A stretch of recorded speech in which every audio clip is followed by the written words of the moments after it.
Very good morning to all. Today we will discuss another topic, behavioral finance.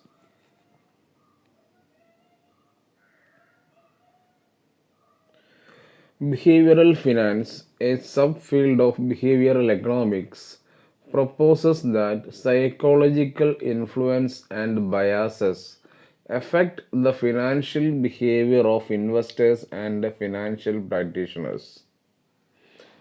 Moreover, influences and biases can be the source of for explanation of all types of market anomalies and specifically market anomalies in the stock market such as severe rises or fall in stock prices. So behavioral finance is a subfield of behavioral economics. Behavioral economicsന്റെ ഒരു sub ഫീൽഡാണ് എന്ത് behavioural finance. അതെന്താ propose ചെയ്യുന്നത്? Propose that psychological influences and biases effect the financial behaviour of investors and financial practitioners. അതായത് അവരുടെ ബയാസും ഇൻവെസ്റ്റേഴ്സിൻ്റെയും അതേപോലെ financial പ്രാക്ടീഷണേഴ്സിൻ്റെ ബയാസും psychological ഇൻഫ്ലുവൻസും ഒക്കെ ഏതിനെ ബിഹേവ് ചെയ്യും? ഫിനാൻഷ്യൽ ബിഹേവിയറിനെ എന്ത് ചെയ്യുന്നു? അഫക്റ്റ് ചെയ്യുന്നു എന്ന് പറയുന്ന ബിഹേവിയറൽ എക്കണോമിക്സിൻ്റെ ഒരു സബ് ഫീൽഡാണ് behavioural finance. Moreover, influences and biases can be the source for explanation of all types of market anomalies. എന്താണ്? അത് കൂടാതെ തന്നെ ഈ പറയുന്ന ഇൻഫ്ലുവൻസും ബയാസസും എന്തിനുള്ള പ്രധാനപ്പെട്ട എക്സ്പ്ലനേഷൻ ആയിട്ട് മാറുന്നു? മാർക്കറ്റ് അനോമാലീസിന് എന്ത് ചെയ്യുന്നു? All types of market anomalies and especially market anomalies within the stock മാർക്കറ്റിലെ മാർക്കറ്റ് അനോമാലീസിനുള്ള എക്സ്പ്ലനേഷൻ ആയിട്ട്, അതായത് എന്തെങ്കിലും സിവിയർ റൈസ് ഓർ ഫാൾസ്, എന്താണ് പെട്ടെന്ന് തന്നെ സ്റ്റോക്ക് പ്രൈസ് ഉയരുന്നു, അതിൻ്റെ ഫാള് സംഭവിക്കുന്നു, ഇതിനൊക്കെയുള്ള എന്താണ് എക്സ്പ്ലനേഷൻ ആയിട്ട് നമുക്ക് എന്ത് ചെയ്യാൻ പറ്റുന്നത്? പറയുവാൻ സാധിക്കുന്ന എന്താണ് ഈ ഇൻഫ്ലുവൻസസ് ഓർ ബയാസസ് ആണെന്ത്? ഇതിൻ്റെ ഭാഗമാണ്, ബിഹേവിയറൽ ഫിനാൻസിൻ്റെ ഭാഗമാണ്. Behavioral finance is a relatively new field that seeks to combine behavioral and cognitive psychological theory with conventional economics and finance to provide explanations for why people make irrational financial decisions. അപ്പോൾ എന്താണ് behavioural finance? Behavioural finance is a relatively new field എന്നാണ്, താരതമ്യേന ഒരു പുതിയ ഫീൽഡാണ്. എന്താ അത് find out ചെയ്യുന്നത്? ദാറ്റ് സീക്സ് ടു കമ്പൈൻ എന്താണ് behavioural and cognitive psychology theory with conventional economics and finance. അതായത് എന്തിനെ കമ്പൈൻ ചെയ്യുന്നു?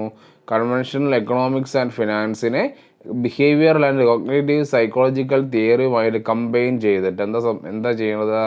To provide explanation for why people make irrational financial decision. എന്തുകൊണ്ടാണ് ആളുകൾ റാഷണൽ അല്ലാത്ത ഇറാഷണൽ ആയിട്ടുള്ള ഫിനാൻഷ്യൽ ഡിസിഷൻസ് എന്ത് ചെയ്യുന്നത്, എടുക്കുന്നത് എന്ന് നമുക്ക് പറഞ്ഞു തരുന്നത്, എക്സ്പ്ലെയിൻ ചെയ്യുന്ന സൈക്കോളജിയുടെയും അതേപോലെ ബിഹേവിയറൽ തിയറിയുടെയും കൺവെൻഷണൽ എക്കണോമിക്സ് ആൻഡ് ഫിനാൻസിൻ്റെയും ഒരു കോമ്പിനേഷൻ ആയിട്ടുള്ള റിലേറ്റീവ്ലി ഒരു പുതിയ ഫീൽഡാണ് ബിഹേവിയറൽ ഫിനാൻസ്. അതിൻ്റെ മീനിങ് നോക്കുക. This field of study argues that people are not nearly as rational as traditional finance theory makes out. For investors who are curious about how emotions and biases drive share prices, behavioral finance offers some interesting descriptions and explanations. അപ്പോൾ നോക്കുക, this field of study argues അല്ലെ, ഇത് എന്ത് ചെയ്യുന്നത്? Argue ചെയ്യുന്നത്, അല്ലെങ്കിൽ behavioural ഫിനാൻസിൻ്റെ argument എന്ന് പറയുന്നത് people are not nearly as rational. People എന്തല്ല? റാഷണൽ അല്ല. നമ്മൾ ട്രഡീഷണൽ ഫിനാൻഷ്യൽ തിയറി, അപ്പോൾ EMHൻ്റെ ഒക്കെ ഒരു എന്താണ് പ്രധാനപ്പെട്ട അസംഷൻ എന്ന് പറയുന്നത്? എന്താണ്? ഇൻവെസ്റ്റേഴ്സ് റാഷണലാണ്. അപ്പം ഇവർ പറയുന്നത് എന്താണ്? ഇൻവെസ്റ്റേഴ്സ് എന്തല്ല? റാഷണൽ അല്ല. For investors who are curious about how emotions and biases drives എന്താണ് ഷെയർ പ്രൈസസ് എന്താണ് അപ്പോൾ എങ്ങനെയാണ് ഈ ഇമോഷൻസും ബയാസസും ഒക്കെ എന്താണ് ഷെയർ പ്രൈസിനെ ഡ്രൈവ് ചെയ്യുന്നത് എന്ന് അറിയുവാൻ താല്പര്യമുള്ളവർക്ക്, ക്യൂരിയസ് ആയിട്ടുള്ള ആളുകൾക്ക് behavioural finance offers some interesting descriptions and explanations. അവർക്ക് വളരെ ഇൻട്രസ്റ്റിംഗ് ആയിട്ടുള്ള ഒരു ഉത്തരം ആര് നൽകുന്നുണ്ട്? ബിഹേവിയറൽ ഫിനാൻസ് നൽകുന്നുണ്ട്. മീൻസ് ഇതിനൊക്കെയുള്ള എക്സ്പ്ലനേഷൻ ആര് കൊടുക്കുന്നുണ്ട്? ബിഹേവിയറൽ ഫിനാൻസ് കൊടുക്കുന്നുണ്ട്. Behavioral finance is a field of finance that proposes psychology-based theories to explain stock market anomalies such as severe rise or falls in stock price. നമ്മൾ പറഞ്ഞു എന്താണ് behavioural finance എന്ന് പറയുന്നത് psychology based തിയറിയാണ്. എന്ത് explain ചെയ്യുന്നത്? Stock മാർക്കറ്റുമായിട്ട് ബന്ധപ്പെട്ട് stock market anomalies, stock മാർക്കറ്റിൽ ഉണ്ടാകുന്ന അനോമാലീസിനെ സൈക്കോളജിക്കൽ ബേസ്ഡ് തിയറീസിൻ്റെ അടിസ്ഥാനത്തിൽ എക്സ്പ്ലെയിൻ ചെയ്യുന്ന ഒരു ഫീൽഡ് ഓഫ് ഫിനാൻസ് ആണ് behavioural finance. So within behavioral finance, it is assumed the information structure and the characteristics of market participants systematically influence individuals' investment decisions as well as market outcomes. അപ്പോൾ ആ behavioural ഫിനാൻസിലെ ഒരു assumption എന്ന് പറയുന്നത് information structure and the characteristics of market participants എന്താണ് market പാർട്ടിസിപ്പൻസിൻ്റെ ഫീച്ചേഴ്സും അതിൻ്റെ information സ്ട്രക്ചറും എന്തിന് influence ചെയ്യും? സിസ്റ്റമാറ്റിക്കലി ഇൻഫ്ലുവൻസ് എന്താണ് ഈ പറയുന്ന രണ്ട് കാര്യങ്ങൾ ഇൻഡിവിജ്വലിൻ്റെ ഇൻവെസ്റ്റ്മെൻറ്റ് ഡിസിഷനെയും അതേപോലെ എന്താണ് മാർക്കറ്റ് ഔട്ട്കത്തിനെയും എന്ത് ചെയ്യുന്നു? എഫക്റ്റ് ചെയ്യുന്നു, അല്ലെങ്കിൽ അതിനെ സ്വാധീനിക്കുന്നു, ഇൻഫ്ലുവൻസ് ചെയ്യുന്നു എന്നാണ് ഇവരുടെ ഒരു അസംഷനായിട്ട് പറയുന്നത്. എന്തുകൊണ്ടാണ് എന്ത് ചെയ്യുന്നത്? വൈ ഇറ്റ് മാറ്റേഴ്സ് നോക്കുക.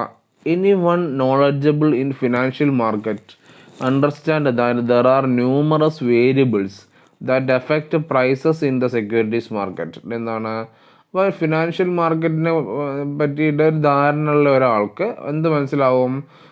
സെക്യൂരിറ്റി പ്രൈസിനെ എന്ത് ചെയ്യണം? സെക്യൂരിറ്റി മാർക്കറ്റിലെ പ്രൈസിനെ എഫക്റ്റ് ചെയ്യുന്ന ഒരുപാട് വേരിയബിൾ ഉണ്ട്. The role of behavioural finance is to help market analysts and investors understand the price movement in the absence of any intrinsic change on the part of companies or sectors. അപ്പോൾ എന്താണ് കമ്പനീസിൻ്റെയോ അല്ലെങ്കിൽ സെക്ടേഴ്സിൻ്റെയോ ഭാഗത്തു നിന്ന് ഒരു മാറ്റം ഇല്ലാത്ത സമയത്ത് പോലും എന്തുണ്ടാവുന്നു? മാർക്കറ്റ് അനലിസ്റ്റേഴ്സും ഇൻവെസ്റ്റേഴ്സിനും എന്ത് മനസ്സിലാക്കി കൊടുക്കുക? എന്തുകൊണ്ടാണ് പ്രൈസ് മൂവ്മെൻറ്റ് ഉണ്ടാവുന്നത് എന്ന് മനസ്സിലാക്കി കൊടുക്കുക എന്നുള്ള ഒരു റോളാണ് ഇവിടെ ആർക്ക് നിർവഹിക്കാനുള്ളത്? ബിഹേവിയറൽ ഫിനാൻസിന് നിർവഹിക്കാനുള്ളത്.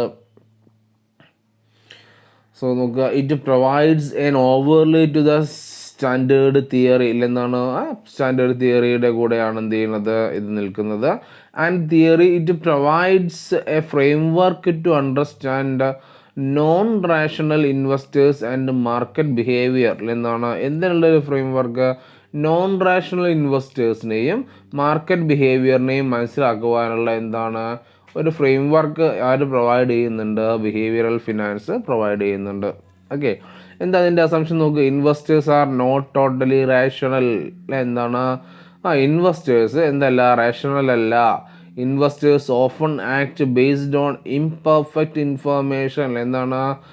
ഇംപെർഫെക്റ്റ് ആയിട്ടുള്ള ഇൻഫർമേഷൻ്റെ മുകളിൽ ആര് ആക്ട് ചെയ്യുന്നുണ്ട്? ഇൻവെസ്റ്റേഴ്സ് എന്ത് ചെയ്യുന്നുണ്ട്? ആക്ട് ചെയ്യുന്നുണ്ട്. പെർഫെക്റ്റ് ഇൻഫർമേഷൻ ആവണമെന്നില്ല, ഇംപെർഫെക്റ്റ് ആയിട്ടുള്ള ഇൻഫർമേഷനിൽ ആക്ട് ചെയ്യുന്നുണ്ട്? ഇൻവെസ്റ്റേഴ്സ് എന്ത് ചെയ്യുന്നുണ്ട്? ആക്ട് ചെയ്യുന്നുണ്ട്. And make non rational decisions in predictable ways. Non rational ആയിട്ടുള്ള ഡിസിഷൻസും ആരെന്ത് ചെയ്യുന്നുണ്ട്? പ്രഡിക്റ്റബിൾ വേസിൽ, അതായത് റാഷണൽ അല്ലാത്ത തീരുമാനങ്ങൾ ആരെടുക്കുന്നു? ഇൻവെസ്റ്റേഴ്സ് എന്ത് ചെയ്യുന്നുണ്ട്? എടുക്കുന്നുണ്ട്. അപ്പോൾ ഇതൊക്കെയാണ് ഇതിൻ്റെ പ്രധാനമായിട്ട് വരുന്ന അസംഷൻസ് ആയിട്ട് പറയുന്നത്. നോക്കുക, behavioural finance views investors as normal but being subject to decision making biases and errors. Behavioural finance ഇൻവെസ്റ്റേഴ്സിനെ നോർമലായിട്ട് തന്നെയാണ് കാണുന്നത്. പക്ഷേ ഡിസിഷൻ മേക്കിംഗ് ബയാസും എറേഴ്സും അതിൻ്റെ കൂടെ ഉണ്ട്. നോർമലായിട്ടുള്ള ആളുകൾ ഡിസിഷൻ മേക്കിങ്ങിൽ എന്ത് വരുത്തുന്നു? തെറ്റായിട്ടുള്ള തീരുമാനങ്ങൾ എന്ത് ചെയ്യുന്നു? എടുക്കുന്നു. And we can break down the decision making biases and errors into at least 4 buckets എന്താണ്. അപ്പോൾ ഈ ഡിസിഷൻ മേക്കിംഗ് ബയാസിനെയും എറേഴ്സിനെയും നമുക്ക് 4 ബക്കറ്റുകളായിട്ട് എന്ത് ചെയ്യാം, തരംതിരിക്കാം. ഏതൊക്കെയാണെന്ന് നോക്കുക. Self deception, heuristic simplification, social emotion and social influence. ഇത്രയും ആണ് എന്താ ഈ 4 ബക്കറ്റുകൾ. അതായത് സ്വാധീനിക്കുന്ന എന്താണ് ഡിസിഷൻ മേക്കിങ്ങിനെ സ്വാധീനിക്കുന്ന 4 ബക്കറ്റുകളാണ്. അപ്പോൾ ഓരോന്ന് നോക്കുക എന്താണെന്നുള്ളത്. സെൽഫ് ഡിസെപ്ഷൻ എന്ന് പറഞ്ഞു കഴിഞ്ഞാൽ self deception is a process of denying or rationalising away the relevance, significance or importance of opposing evidence and logical argument. അപ്പം നമ്മുടെ ആർഗ്യുമെൻറ്റിന് എന്താണ് വിപരീതമായിട്ട് നമുക്ക് എന്താണ് എവിഡൻറ്റോട് കൂടിയിട്ട് എന്ത് ചെയ്യുക, എവിഡൻസോട് കൂടിയിട്ട് നമ്മുടെ അതിൻ്റെ സിഗ്നിഫിക്കൻസിനും അതേപോലെ അതിൻ്റെ ഇമ്പോർട്ടൻസിനെയും പറ്റിയിട്ട് എന്തെങ്കിലും ഒരു ആർഗ്യുമെൻ്റ് ഉണ്ടാവും. പക്ഷെ നമ്മൾ എന്ത് ചെയ്യും, അതിനെ ഡിനേ ചെയ്യും. അപ്പോൾ അങ്ങനെ ഡിനേ ചെയ്യുന്നതിനെയാണ് നമ്മൾ എന്ത് പറയുന്നത്, self deception. Denying those arguments even though എന്താണ് ഇറ്റ് ഈസ് എവിഡൻറ്റ് എന്താണ് എവിഡൻറ്റ് ഉണ്ടെങ്കിൽ പോലും ആൻഡ് റെലവൻ്റ് ആയിട്ടുള്ള സിഗ്നിഫിക്കൻ്റ് ആയിട്ടുള്ള ഇമ്പോർട്ടൻ്റ് ആയിട്ടുള്ള എന്താണ് ഓപ്പോസിങ് എവിഡൻസിനെ എന്ത് ചെയ്യുക, ഡിനേ ചെയ്യുക. ആ പ്രോസസ്സിനെയാണ് എന്ത് പറയുന്നത്, സെൽഫ് ഡിസെപ്ഷൻ എന്ന് പറയുന്നത്. അടുത്താണ് heuristic simplification. So heuristic are sub field of cognitive psychology and behavioural science. എന്തിൻ്റെ ഭാഗമാണ്, കോഗ്നിറ്റീവ് സൈക്കോളജിൻ്റെയും ബിഹേവിയറൽ സയൻസിൻ്റെ ഒക്കെ ഭാഗമാണ്. They are short cuts to simplify the assessment of probabilities in a decision making പ്രോസസ്സിൽ. എന്താണ് പെട്ടെന്ന് എന്ത് ചെയ്യുക, ഷോർട്ട് കട്ടിലൂടെ എന്ത് ചെയ്യുക, ഡിസിഷൻസ് എടുക്കുക. Initially they dealt with the cognitive biases and decision making and then encompassed with എന്താണ് ഇമോഷണൽ ഫാക്ടേഴ്സ്. അതായത് വേണ്ടത്ര എന്തില്ലാതെ അനാലിസിസ് ഒന്നും നടത്താതെ പെട്ടെന്ന് തന്നെ എന്ത് ചെയ്യുക, ഒരു തീരുമാനങ്ങൾ എടുക്കുക. ഹ്യൂറിസ്റ്റിക് ഡ്രിവൻ്റെ ബേസിസിൽ എന്ത് ചെയ്യുക, പെട്ടെന്ന് തന്നെ എന്ത് ചെയ്യുക, ഇമോഷൻ്റെ ബേസിലൊക്കെ എന്ത് ചെയ്യുക, തീരുമാനങ്ങൾ എടുക്കുക. അതിനെയാണ് നമ്മൾ എന്ത് പറയുന്നത്, ഹ്യൂറിസ്റ്റിക് സിംപ്ലിഫിക്കേഷൻ എന്ന് പറയുന്നത്. അടുത്താണ് emotion. Basically emotion in behavioural finance refers to our making decision based on our current emotion state. എന്താണ് നമ്മുടെ തീരുമാനം എന്ന് പറയുന്നത്, അല്ലെങ്കിൽ ഇൻവെസ്റ്റ്മെൻറ്റ് തീരുമാനം എന്ന് പറയുന്നത് ഇപ്പോഴുള്ള നമ്മുടെ എന്താണ് ഇമോഷണൽ സ്റ്റേറ്റ്, കറണ്ട് ഇമോഷണൽ സ്റ്റേറ്റിൻ്റെ അടിസ്ഥാനത്തിലായിരിക്കും. And our current mood may take our decision making off track from rational thinking. എന്താണ് അപ്പോൾ നമ്മുടെ ഈ കറണ്ട് മൂഡ് ചിലപ്പോൾ നമ്മൾ എന്ത് ചെയ്യും, റാഷണൽ തിങ്കിങ്ങിൽ നിന്ന് ട്രാക്ക് മാറ്റും. കാരണം നമ്മൾ ചിലപ്പോൾ വേറെ ഏതെങ്കിലും ഇമോഷൻ ആണെങ്കിൽ, ഇപ്പോൾ ദേഷ്യത്തിലുള്ള ഒരു ഇമോഷൻ ആണെങ്കിൽ, അപ്പോൾ ആ നമ്മുടെ ദേഷ്യം എന്ന് പറയുന്ന ഇമോഷനെ നമ്മുടെ ഡിസിഷനിൽ എന്ത് ചെയ്യാനുള്ള, തീരുമാനങ്ങൾ എടുക്കാൻ അല്ലെങ്കിൽ തീരുമാനങ്ങൾ നിയന്ത്രിക്കാനുള്ള ഒരു സാധ്യതയുണ്ട്. അപ്പോൾ അതാണെന്ന് ഇമോഷൻ എന്ന് പറഞ്ഞു കഴിഞ്ഞാൽ. Then social influence. What we mean by the social bucket is how our decision making is influenced by others. Social influence എന്ന് പറഞ്ഞാൽ നമ്മുടെ ഈ തീരുമാനം എങ്ങനെ ബാക്കിയുള്ള ആളുകളെ എന്ത് ചെയ്യുന്നു, ബാധിക്കുന്നു എന്നുള്ള ചിന്തകളും നമുക്കുണ്ടാവും. സോഷ്യൽ ഇൻഫ്ലുവൻസിൽ നമ്മൾ തീരുമാനം എടുക്കുമ്പോൾ ഈ തീരുമാനം എങ്ങനെ ബാക്കിയുള്ള ആളുകളെ എന്ത് ചെയ്യുന്നു, ബാധിക്കുന്നു. അതാണ് എന്ത് സോഷ്യൽ ഇൻഫ്ലുവൻസ് എന്ന് പറയുന്നത്. ഇനി ബിഹേവിയറൽ ഫിനാൻസിൻ്റെ കൺസെപ്റ്റുകളാണ്. Behavioural finance concept: mental accounting, herd behaviour, emotional gap, anchoring, self attribution. ഇതൊക്കെയാണ് എന്താ കൺസെപ്റ്റ്സ്. അപ്പോൾ ഓരോന്ന് നോക്കാം.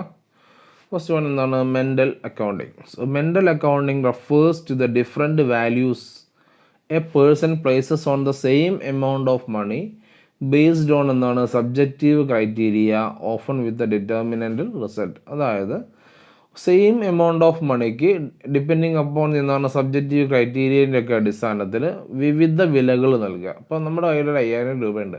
ഓക്കെ, ഈ 5000 രൂപയ്ക്ക് നമ്മുടെ എന്താണ് തിങ്കിങ്ങിൻ്റെ അടിസ്ഥാനത്തിൽ അല്ലെങ്കിൽ എന്താണ് നമ്മുടെ ഒരു സബ്ജക്റ്റീവ് ക്രൈറ്റീരിയയുടെ അടിസ്ഥാനത്തിൽ വിവിധ വിലകൾ നൽകുക. നമുക്ക് അതിൻ്റെ വാല്യൂ എന്താണ് ഒരേ രീതിയിലല്ല നമ്മൾ പെർസീവ് ചെയ്യുന്നത്. അപ്പോൾ അതിനെയാണ് നമ്മൾ എന്ത് പറയുന്നത്, മെൻ്റൽ അക്കൗണ്ടിങ് എന്ന് പറയുന്നത്. പിന്നെ ഹേർഡ് ബിഹേവിയർ അറിയാലോ, നമ്മൾ നേരത്തെ പറഞ്ഞതാണ്.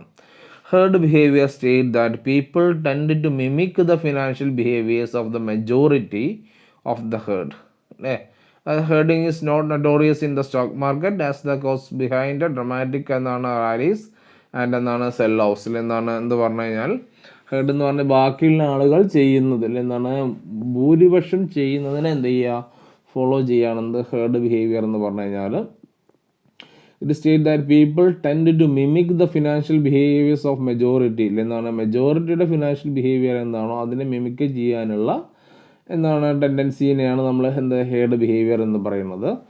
Then emotional gap. So the emotional gap refers to decision making based on extreme emotions or emotional strain such as anxiety, anger, fear, or excitement. Oftentimes, emotions are a key reason why people do not make rational choices. എന്താണ് അതായത് സ്വാഭാവികമായിട്ട് എന്ത് ചെയ്യുക, decision എന്ത് ചെയ്യുക, ഏത് സമയത്ത് എടുക്കുക, ബേസ്ഡ് ഓൺ എക്സ്ട്രീം ഇമോഷൻ്റെ ബേസിൽ. എന്താണ് ദേഷ്യം, ആൻസൈറ്റി, ഫിയർ, എക്സൈറ്റ്മെൻറ്റ്, ഇപ്പോൾ ഇതേപോലെയുള്ളൊക്കെ ഇമോഷൻ്റെ ബേസിൽ എന്ത് ചെയ്യുക, തീരുമാനങ്ങൾ എടുക്കുക. അപ്പോൾ സ്വാഭാവികമായിട്ടും emotions are the key reason why people do not make rational choice. എന്താണ് റാഷണൽ ചോയ്സിൽ നിന്നും എടുക്കുന്നതിൽ നിന്നും ഒരാളെ തടയുന്നത് എന്താണ്, അയാളുടെ ഇമോഷനാണ്. അപ്പോൾ ചില ആൾക്കാർ നമ്മൾ പറയില്ലേ, ദേഷ്യത്തിലാകുമ്പോഴും സന്തോഷത്തിലാകുമ്പോഴും തീരുമാനങ്ങളൊന്നും എടുക്കാൻ പാടില്ല എന്ന് അല്ലേ. അതെന്തുകൊണ്ടാണ്? അവിടെ അന്ന് സമയത്ത് എടുക്കുന്ന തീരുമാനങ്ങളിൽ എന്ത് വരാനുള്ള സാധ്യതയുണ്ട്, തെറ്റായി പോകാനുള്ള സാധ്യത ഉണ്ട്. അതവിടെയാണ് എന്ത് ഇമോഷണൽ എന്ന് പറയുന്നത്. Okay. Then anchoring refers to attaching a spending level to certain reference. So examples may include എന്താണ് spending consistently based on a budget level or rationalizing spending based on different satisfaction utilities. So എന്ന് പറഞ്ഞാൽ it is attaching a spending level to a certain റെഫറൻസിൽ. എന്താണ് നമ്മളൊരു particular amount of മണി മാത്രമേ നമ്മൾ എന്ത് ചെയ്യുക, സ്പെൻഡ് ചെയ്യുള്ളൂ. നമ്മുടെ ബഡ്ജറ്റ് ഇത്രയേ ഉള്ളൂ. അതാണ് the anchoring refers to attaching a spending level to a certain reference. So examples may include എന്താണ് spending consistently based on a budget level or rationalizing spending based on different satisfaction utilities. എന്താണ് നമ്മൾ spend ചെയ്യുന്നതിനെ അതിൻ്റെ യൂട്ടിലിറ്റീൻ്റെ അടിസ്ഥാനത്തിൽ നമ്മൾ അതിനെ ന്യായീകരിക്കും. ഞാൻ എന്തുകൊണ്ടാണ് നമ്മൾ എന്ത് ചെയ്യുന്നത്, സ്പെൻഡ് ചെയ്യുന്നത്. അപ്പോൾ അങ്ങനെ ആ ഒരു ബഡ്ജറ്റ് ലെവലിനെ ബേസ് ചെയ്തിട്ടാണ് നമ്മൾ എന്ത് ചെയ്യുക, സ്പെൻഡ് ചെയ്യുന്നത്. അപ്പോൾ ആ ഇതിനെയാണ് നമ്മൾ എന്ത് പറയുന്നത്, ആങ്കറിങ് എന്ന് പറയുന്നത്. സെൽഫ് ആട്രിബ്യൂഷൻ ആണ്. The self attribution refers to a tendency to make choice based on a confidence in self based knowledge. So self-attribution usually stems from intrinsic confidence of a particular area. Within this category, individuals tend to rank their knowledge higher than others. അപ്പോൾ എന്താണ് self attribution നോക്കുക. It refers to a tendency to make choices based on the confidence in self based knowledge. നമുക്ക് നമ്മുടെ അറിവിൽ എന്തുണ്ടാവും, ഒരു confidence ഉണ്ടാവും അല്ലേ. അപ്പോൾ ആ കോൺഫിഡൻസിൻ്റെ അടിസ്ഥാനത്തിൽ എന്ത് ചെയ്യുക, തീരുമാനങ്ങൾ എടുക്കുക. ഓക്കെ. സാധാരണയായിട്ട് അവിടെ എന്താ പറയുക, intrinsic confidence of A particular area. ഇപ്പോൾ ഫിനാൻഷ്യൽ മാർക്കറ്റിനെ പറ്റിയിട്ട് എനിക്കെല്ലാം അറിയാം, അല്ലെങ്കിൽ എന്താണ് ട്രേഡിങ്ങിനെ പറ്റിയിട്ട് എന്ത് ചെയ്യാം, എനിക്ക് വ്യക്തമായ ധാരണകളുണ്ട്. അപ്പോൾ എൻ്റെ ആ ധാരണകളുടെ അടിസ്ഥാനത്തിലാണ് ഞാൻ എന്ത് ചെയ്യുന്നത്, തീരുമാനങ്ങൾ എടുക്കുന്നത് എന്ന് ഉള്ള ആ ഒരു ചിന്താഗതിയാണ് നമ്മളെന്ത് പറയുന്നത്, സെൽഫ് ആട്രിബ്യൂഷൻ എന്ന് പറയുന്നത്. അപ്പോൾ ഈ കാറ്റഗറിയിൽ എന്താണ് individual tend to rank their knowledge higher than others. എന്താണ് അപ്പോൾ അവിടെ നമ്മൾ ഉദ്ദേശിക്കുന്നത് എന്താണ്, ഏറ്റവും കൂടുതൽ നോളജ് ഉള്ളത് ആർക്കാണ്, എനിക്കാണ് ഇതിൽ എന്തുള്ളത്, ബാക്കിയുള്ള ആൾക്കാരുടെ നോളജിനേക്കാളും കൂടുതൽ നോളജ് എനിക്ക് എന്തുണ്ട്, ഈ പറയുന്ന കാര്യത്തിലുണ്ട് എന്ന് എന്ത് ചെയ്യുന്നു, ആളുകൾ തീരുമാനിക്കുന്നു. അതിനെയാണ് നമ്മൾ എന്ത് പറയുന്നത്, സെൽഫ് ആട്രിബ്യൂഷൻ എന്ന് പറയുന്നത്. ഓക്കെ. സോ ഇതാണ് ബിഹേവിയറൽ ഫിനാൻസിൽ നമ്മൾ പറഞ്ഞ anchoring, mental accounting, over confidence, അതേപോലെ ലോസ് അവേർഷൻ, ഹേർഡ് ബിഹേവിയർ, ഇതൊക്കെ എന്തിൻ്റെ ഘടകങ്ങളാണ്, ബിഹേവിയറൽ ഫിനാൻസിൻ്റെ. അതേപോലെ എന്താണ് നമ്മൾ പറഞ്ഞ self depression, emotional response, framing, heuristic അല്ലേ.